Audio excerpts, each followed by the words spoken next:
E aí, gente, tudo bom? Aqui é o Gabriel. Bom, eu estaria agora dando início ao trabalho da disciplina de proteômica e transcriptômica, da professora Manuela. E o meu trabalho ele basicamente fala sobre a modificação da superfície de partículas de seda de aranha e esses resultados, que traz na formação da coroa celular. Esse aqui, então, foi o artigo, que eu utilizei para essa apresentação. Então, gente, agora introduzindo então logo o assunto do artigo, falando um pouquinho sobre a teia das aranhas, o que acontece? Bom, imagina que todo mundo aqui saiba, que as aranhas possuem as teias, produzem as teias, as chamadas sedas, E é bom entender que assim, essas teias elas servem para as aranhas, como forma de proteção, alimentação, enfim. E na teia das aranhas, é um polímero, que é muito composto, é rico em proteínas, nela, sua composição. E assim como muitos polímeros, as teias das aranhas, que não é diferente disso, ela consegue reagir ao entrar em contato com o sangue e absorver proteínas, sendo então essa atividade resultante na formação da chamada coroa celular. E assim, dado essa biologia, dessa interação, esse fato nasce então com uma ideia de uma utilização então, da teia de aranha como um biomaterial, uma utilização deste. Servindo então como um transporte de um composto farmacêutico, a fim de atingir um efeito terapêutico desejado, ou então como revestimento de implantes para a regeneração de tecidos. E claro, que para alcançar esses objetivos, para esses fatores ocorrerem, é muito importante então conhecer essa interação da superfície do material de seda com o meio biológico ao qual entrar em contato. Então, assim, falando um pouco sobre a importância dos estudos nesses materiais, feitos da base de teia de aranha, é que os materiais feitos de proteína de seda de aranha são grandes candidatos promissores para uma variedade de aplicações biomédicas. Então, primeiramente, eles são amplamente biocompatíveis e não tóxicos, e mostram uma reduzida ou nenhuma reação com o corpo, qual está entrando o material. E também é importante ressaltar que não há necessidade nenhuma para a remoção dos biomateriais que foram introduzidos. Quando a base de seda de aranha, após a implantação, eles são altamente, depois de um tempo, eu não sei se é agora o certo, mas cerca de meses, eles são decompostos logo mesmo pelo próprio corpo ao longo do tempo. Então, assim, essa noção, dessa grande engenharia genética que pode ser feita pela recombinação das proteínas, é bom ter ideia de que elas podem ser usadas para a produção de tecidos, malhas, hidrogéis, filmes e podem ser produzidos também para uso de aplicações terapêuticas ou diagnósticas. Então, gente, agora sabendo tudo isso, ele começa a partir para a experimentação do trabalho.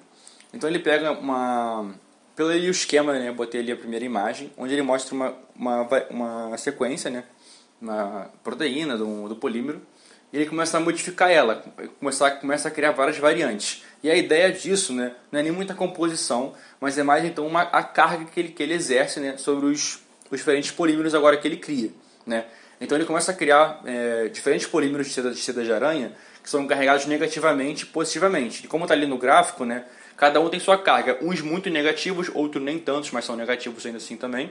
E outros que são positivos. E ele vai avaliar o resultado disso em contato com o sangue, formação da coroa, ao longo do artigo. Então, assim, logo que ele coloca essas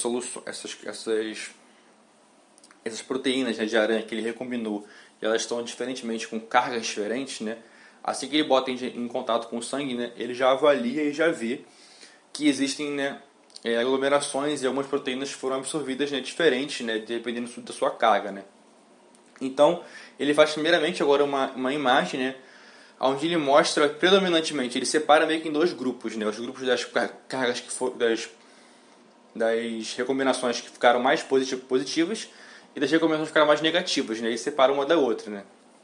Em sua grande maioria, as carregadas negativamente, elas então ficam mais disperso o sangue, Você, como pode ver, ele não tem uma formação de um agregado, na imagem A e B, que se refere às negativas, e tudo normal, e em B parece que elas dão um pouquinho elas se desfazem um pouco, mas já não é tão significativo.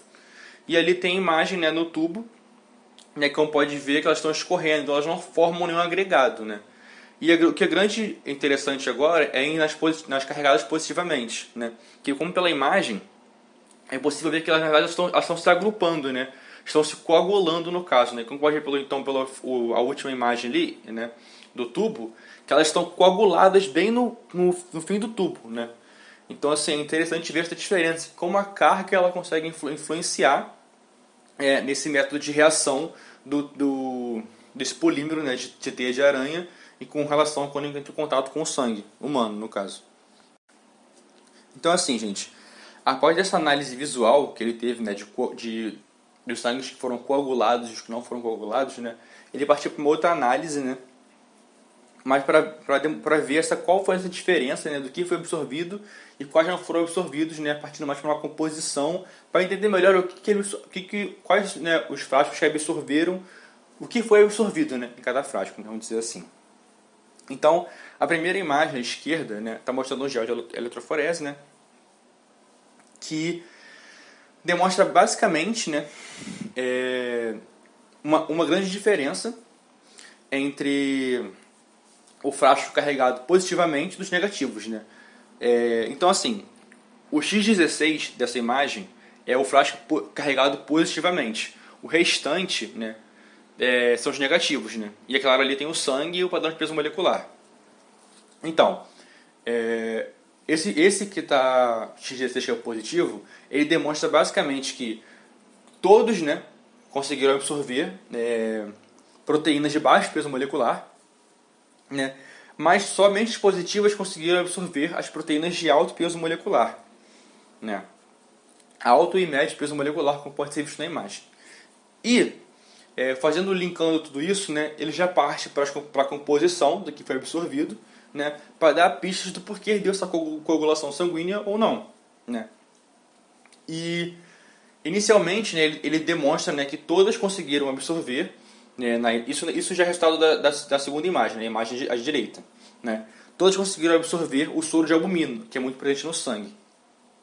E ele conseguiu então, o artigo então dá a ideia, né, e conclui que essa grande quantidade que foi absorvida, né, que demonstrou pelo gel e pela composição do que foi absorvido, né, as carregadas positivamente tiveram uma alta em fibrinogênio, né, que não foi encontrado nas que estavam carregadas negativamente.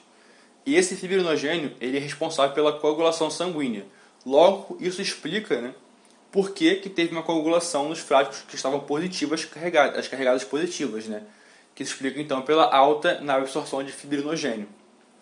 Logo, né, esses polímeros carregados positivamente, eles têm então a facilidade, ou então eles conseguem, né, absorver o fibrinogênio que é responsável pela coagulação do sangue. Além disso, né, cabe trazer também que nas amostras que estavam carregadas negativamente de seda da aranha, ela apresentou então uma predominância, né, pela absorção da lactotransferrina e pelo complemento C3. E bom, gente, isso é basicamente o que o artigo traz, né? Eu espero que todo mundo tenha entendido e espero que tenha ficado claro a apresentação. Muito obrigado.